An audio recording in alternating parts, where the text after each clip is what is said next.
Hello everyone, welcome back to my channel. आज हम देखेंगे चैप्टर 9 जो कि डील करता है order for maintenance of wife, children and parents से। इसमें हम सेक्शन 125 टू 126 के ऑर्डर्स को देखेंगे। फर्स्ट हम सेक्शन 125 देखेंगे जो कि है order for maintenance of wife, children and parents से है। इसमें फर्स्ट ऑफ ऑल हम ये समझते हैं कि मेंटेनेंस का मतलब क्या होता है। मेंटेनेंस का मतलब होता है किसी चीज़ को अच्छी स्थिति में रखना। इसी को लीगल वर्ड में कहा जाता है गुजारा भत्ता। इसका मतलब ये होता है कि प्रत्येक व्यक्ति का यह कर्तव्य होता है कि वह अपनी पत्नी, बच्चों और वृद्ध माता पिता जो स्वयं जीवन यापन करने में सक्षम नहीं है का भरण पोषण करे। इसी को लीगल टर्म में ये कहा जाता है कि वह व्यक्ति जो अपनी पत्नी से अलग हो चुका है या नहीं रहता है उसके साथ में, जो उसके साथी है, जो नियमित रूप से अपना जीवन यापन करने में सक्षम नहीं है और साथ ही उसके साथ में उसका बच्चा भी है, तो ऐसे में उस व्यक्ति को उनको भरण पोषण करना होता है।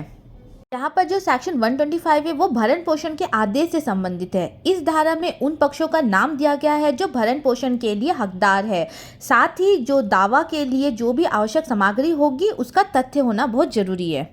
जो ए है उसमें ये कहता है कि पत्नी निम्नलिखित स्थितियों में अपने पति से भरण पोषण के लिए दावा कर सकती है, जैसे कि वो अगर तलाकशुदा है या दोबारा शादी नहीं की है और अपना भरण पोषण नहीं कर सकती है। साथ ही एक बात है नोट करने के लिए, जो भी मुस्लिम पत्नी होगी वो सीआरपीसी के तहत मेंटेनेंस कर सकती है। हालांकि उसके लिए एक अलग अधिनियम मुस्लिम महिला विवाह अधिकार संरक्षण अधिनियम है, उसके तहत। एक और इम्पॉर्टेंट पॉइंट है कि एक पत्नी निम्नलिखित स्थितियों में अपने पति से भरण पोषण का दावा नहीं कर सकती है। जब पत्नी एडल्ट्री में रह रही है या बिना किसी वैध कारण के पति के साथ रहने से इनकार करती है या वे म्यूचुअली अलग रह रहे हैं, तो ऐसे में जो पत्नी है वो मेंटेनेंस के लिए क्लेम नहीं कर सकती है। इसमें बी में क्या दिया गया है, एक अवयस्क संतान चाहे वो विवाहित हो या ना हो अपना भरण पोषण करने में असमर्थ है। अवयस्क संतान के अंतर्गत वो बेटी भी हो सकती है, बेटा भी हो सकता है। तो ऐसे में जो इनके लिए जो प्रावधान दिए गए हैं वह भारतीय वयस्क अधिनियम 1875 के धारा 3 के प्रावधानों में जो वयस्कता नहीं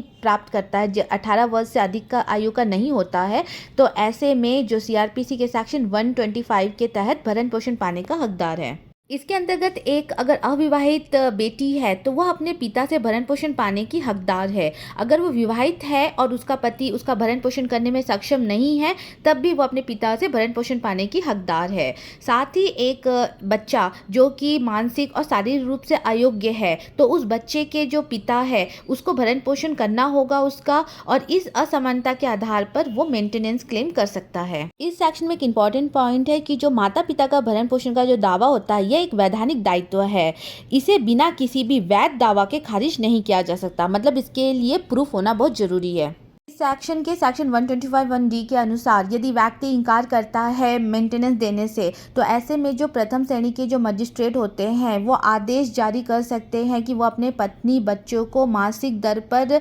भरण पोषण का भुगतान करे। तो जो भी दर निर्धारित होती है वो फिक्स्ड नहीं होती है, वो उसके जीवन यापन स्तर पर निर्भर करता है और न्यायालय को जो भी भरण पोषण निश्चित करती है वह परिवार की स्थिति के अनुसार उचित है या नहीं यह समझकर निश्चित करती है। यहाँ प्रोवाइजो में क्या बोला है कि ये जो प्रोसीडिंग चल रही है मेंटेनेंस के संबंध में, तो इस प्रोसीडिंग के चलते हुए ही जो मजिस्ट्रेट होता है वो एक ऑर्डर दे सकता है उस व्यक्ति को कि वह अपनी पत्नी, अपने बेटे को या माता पिता का जो भी अंतिम जो मेंटेनेंस की जो अमाउंट होती है और जो जितनी भी प्रोसीडिंग के जो भी खर्चे हैं वो उस राशि का भुगतान जो है वो उस व्यक्ति को करे, जो भी जब भी जो मजिस्ट्रेट है उसे निर्देश करे इस राशि का भुगतान करने के लिए। यहाँ पर एक और बात है कि यहाँ जो अंतिम भरण पोषण और कार्रवाई के खर्चों के लिए जो मेंटेनेंस होती है, मंथली मेंटेनेंस के लिए एक आवेदन का जो निपटान होगा, ऐसे व्यक्ति को आवेदन की सूचना की तारीख से 60 दिन के भीतर किया जाना चाहिए।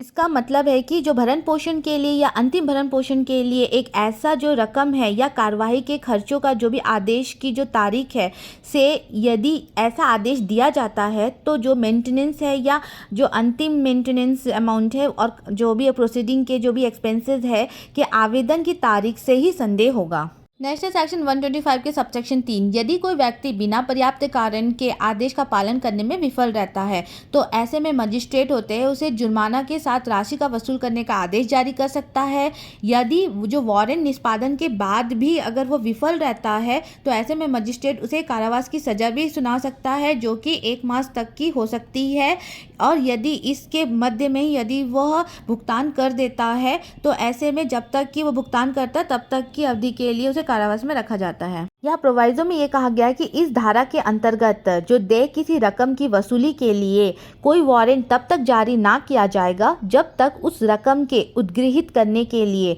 उस तारीख से जिसको वह देय हुई है 1 वर्ष की अवधि के अंदर न्यायालय से आवेदन नहीं किया गया है। यह प्रोवाइजो में क्या कहता है कि यदि जो व्यक्ति है वो भरण पोषण का मतलब मेंटेनेंस का अमाउंट देने से इनकार कर रहा है, क्यों इनकार कर रहा है, वो चाह रहा है कि उसकी पत्नी उसके साथ रहे लेकिन वह उसके साथ रहने से इनकार करती है, तो ऐसे में जो मजिस्ट्रेट होते हैं उसके जो भी उसका आधार उसने बताया है उस पर विचार करेगा, मतलब जो भी उसने प्रूफ बताया कि वो क्यों अपने पति के साथ नहीं रहना चाहते, तो ऐसे में जो भी प्रूफ जो मजिस्ट्रेट के पास आता है वो इस धारा के अधीन आदेश दे सकता है कि समाधान अगर हो जाता है, मतलब दोनों के बीच में समाधान हो जाता है कि मेंटेनेंस दिया जाए ना दिया जाए, तो आदेश देने का जो भी रीज़न होगा वो न्याय संगत आधार पर ही होना है। यहाँ पर जो मजिस्ट्रेट के पास जो भी प्रूफ होगा अगर वो इससे रिलेटेड है, जैसे कि पति ने यदि किसी दूसरी स्त्री से शादी कर लिया है या वो अपने साथ में किसी औरत को रख रहा है, तो यहाँ पर पत्नी के द्वारा जो भी इनकार करना है वो न्याय संगत स्थिति में आता है। नेक्स्ट है सेक्शन 125 के सबसेक्शन 5 के अंतर्गत जो मजिस्ट्रेट होता है अगर उसके समक्ष यह साबित हो जाता है कि जो भी आदेश उसने मेंटेनेंस के संबंध में पारित किया था कि मेंटेनेंस भुगतान करना चाहिए, वह उस आदेश को रद्द भी कर सकते हैं। कब कर सकते हैं? जब कोई पत्नी की जो है उसके संबंध में इस सेक्शन के अधीन अगर ये पता चलता है कि वो एडल्ट्री में रह रही है या फिर बिना किसी जेन्युइन रीज़न के पर्याप्त कारण कि वो अपने पति के साथ रहने से इनकार करती है और उन लोग दोनों ही पर अपने म्यूचुअल अंडरस्टैंडिंग से ही अलग अलग रह रहे हैं, तो ऐसे में जो भी आदेश मेंटेनेंस के संबंध में पास किया गया था उसे मजिस्ट्रेट रद्द भी कर सकती है।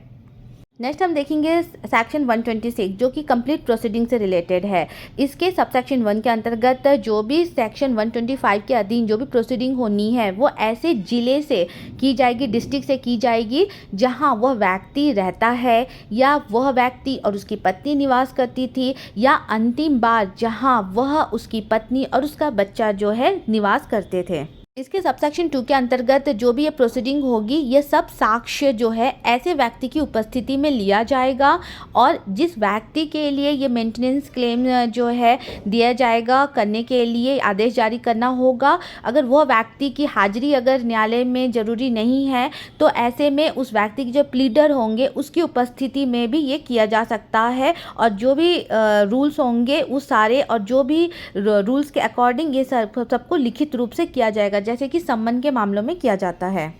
नेक्स्ट यहाँ प्रोवाइजो में ये कह रहा है कि जो मजिस्ट्रेट है जिसके समक्ष में मेंटेनेंस की प्रोसीडिंग चल रही है और जिस व्यक्ति को सम्मन जारी किया गया था कि वो कोर्ट के समक्ष हाजिर, वो जानबूझकर उसकी तामील करने से बच रहा है या कोर्ट में हाजिर होने से बच रहा है, छिप रहा है, तो ऐसे में जो मजिस्ट्रेट होता है वो एक पक्ष को सुनकर वो आगे बढ़ सकता है और ऐसे में वो कोई भी इस प्रकार के दिए गए आदेश को उसकी तारीख से 3 महीने के भीतर के लिए आवेदन पर दिखाए गए अच्छे कारणों के लिए अलग रखा जा सकता है, जो ऐसी शर्तों के अधीन है जिसमें जो विपरीत पक्ष को लागत का भुगतान करने की शर्तें भी शामिल है, जैसा कि मजिस्ट्रेट उचित समझे। सबसेक्शन 3 के अंतर्गत जो सेक्शन 125 के अधीन आवेदनों पर कार्रवाई करने में न्यायालय को शक्ति होगी कि वह खर्चों के बारे में ऐसा आदेश दे जो न्याय संगत है। नेक्स्ट हम देखेंगे सेक्शन 127। इसमें मजिस्ट्रेट द्वारा जो सेक्शन 125 के तहत जो भी आदेश दिया गया था यदि वर्तमान में स्थिति बदल गई है तो वह जो भी ऑर्डर जारी किया गया था उसमें बदलाव कर सकता है। जैसे कि हम इस एग्जाम्पल के तहत देखते हैं, अगर कोई व्यक्ति पहले बहुत अच्छे जॉब में था और उस जॉब के सैलरी के तहत यदि उसका मेंटेनेंस फिक्स किया गया था सेक्शन 125 में, लेकिन वर्तमान में अगर उस व्यक्ति की जॉब चली जाती है या फिर उसका जो भी इनकम है वो लेस हो जाता है जो पहले वो पाता था, तो ऐसे में जो भी ऑर्डर पास किया गया था मेंटेनेंस के अमाउंट का उसमें बदलाव किया जा सकता है। या स्थिति ऐसी भी हो सकती है कि पहले जो स्त्री है जिसे कि मेंटेनेंस मिल रहा था वो तब अपना भरण पोषण करने में सक्षम नहीं थी, लेकिन बाद में हो सकता है कि उसे जॉब मिल जाए और वो अपना आप में सक्षम हो जाए और उसे भरण पोषण की राशि की आवश्यकता ना हो, तो ऐसे में भी जो भरण पोषण की राशि में बदलाव करने का आदेश कर सकती है। नेक्स्ट है सेक्शन 127 के सबसेक्शन 2 के अनुसार यदि जो सेक्शन 125 में यदि मजिस्ट्रेट ने जो मेंटेनेंस के संबंध में यदि कोई ऑर्डर पास किया है और वहाँ पर जो सिविल कोर्ट है यदि उसने उसको अपनी पत्नी के साथ रहने का अगर आदेश किया है, तो ऐसे में जो भी पहले का ऑर्डर था उसे रद्द कर दिया जाएगा। नेक्स्ट हम देखेंगे सबसेक्शन 3। इसके अंतर्गत हम देखेंगे सेक्शन 125 के अधीन यदि कोई ऑर्डर जो है पत्नी के पक्ष में लिया गया था कि उसके पति ने उससे डाइवोर्स ले लिया है या उसने अपने पति से डाइवोर्स ले लिया है, तो किस बेसिस पे जो ऑर्डर पास किया गया था। जैसे कि अगर सपोज मजिस्ट्रेट के पास में यह समाधान हो जाता है, उसको पता चल जाता है कि जो स्त्री है जिसके पक्ष में ऑर्डर लिया गया था उसने डाइवोर्स के बाद में पुनर्विवाह कर लिया है, रीमैरिज कर लिया है, तो ऐसे में जिस दिन से उसने रीमैरिज किया है उस दिन से वो ऑर्डर को रद्द कर दिया जाएगा। इसके सेकेंड क्लॉज में क्या कहता है कि यदि उस स्त्री ने विवाह विच्छेद कर लिया मतलब डाइवोर्स ले लिया है या डाइवोर्स लेने के पूर्व या पश्चात उसने वो सारी रकम प्राप्त कर ली है जो उसे उसके जीवन स्तर यापन के लिए होनी है, तो ऐसी दशा में यदि विवाह विच्छेद के आदेश में अगर यह सम्मिलित होता है कि उस स्त्री को वो पूरी धनराशि दे दी गई है, तो उस तारीख से जो धनराशि उसे मेंटेनेंस में देनी थी वो रद्द कर दी जाएगी। या फिर कोई ऐसा साक्ष्य होगा, कोई व्यक्ति होगा जो कि उसके पति जो भी उसकी धनराशि उस स्त्री को दिए थे भरण पोषण के लिए, तो अगर वो साक्ष्य है तो उस समय की तारीख से वो रद्द कर दिया जाएगा अगर उसे मेंटेनेंस पास किया गया था। तो इसके थर्ड क्लॉज में ये कहता है कि जो स्त्री है अगर वो अपने पति से डाइवोर्स ले ली है और वो स्वयं ही अपने डाइवोर्स में यह कह दे रही है कि उसे किसी भी प्रकार के भरण पोषण के लिए किसी प्रकार की राशि की ज़रूरत नहीं है, तो ऐसे में भी जो मेंटेनेंस है वो रद्द कर दिया जाएगा। इसमें सबसेक्शन 4 के अंतर्गत क्या कहा है, जो कि मेंटेनेंस या फिर डॉरी किसी ऐसे व्यक्ति के द्वारा जिसे सेक्शन 125 के अधीन मेंटेनेंस और जो मासिक जो मंथली देना है मेंटेनेंस उसके संबंध में ऑलरेडी ऑर्डर दिया जा चुका है, तो ऐसे में उस ऑर्डर का जो भी वैल्यू है उसे वसूल करने के लिए जो सिविल कोर्ट होती है वो डिग्री जो है देने से पहले उस राशि का गणना करेगी, मतलब उस कैलकुलेट करेगी, और जो भरण पोषण का राशि जिस व्यक्ति को मासिक रूप में देना था उस व्यक्ति को दिया जा चुका है या नहीं, या वो व्यक्ति ले लिया है कि नहीं, इसके बारे में देखेगी। नेक्स्ट हम देखेंगे सेक्शन 128 जो कि इस वीडियो का लास्ट सेक्शन है। इसमें भरण पोषण या अंतरिम भरण पोषण और कार्यवाहियों के खर्चे जैसे भी स्थिति हो के आदेश का प्रवर्तन। इस सेक्शन के अंतर्गत भरण पोषण और कार्यवाही के खर्चे जैसे भी स्थिति हो के आदेश की प्रति उस व्यक्ति को जिसके पक्ष में यह दिया गया है या उसके किसी अभिभावक को या कोई हो या उस व्यक्ति को निःशुल्क दी जाएगी, और ऐसे आदेश जो होंगे उसके किसी भी मजिस्ट्रेट के द्वारा किसी भी स्थान पर लागू किया जा सकता है और वह व्यक्ति जिसके खिलाफ यह किया गया है। ऐसे मजिस्ट्रेट द्वारा पार्टियों की पहचान और भत्ते का भुगतान करने या जैसा भी मामला हो खर्चे के बारे में संतुष्ट होने पर लागू किया जा सकता है। इसके साथ ही हमारा आज का वीडियो यहीं समाप्त होता है। आई होप कि आपको वीडियो पसंद आया होगा। अगर आपने मेरे चैनल को लाइक शेयर और सब्सक्राइब नहीं किया तो प्लीज़ लाइक शेयर और सब्सक्राइब कर लीजिए। Thank you.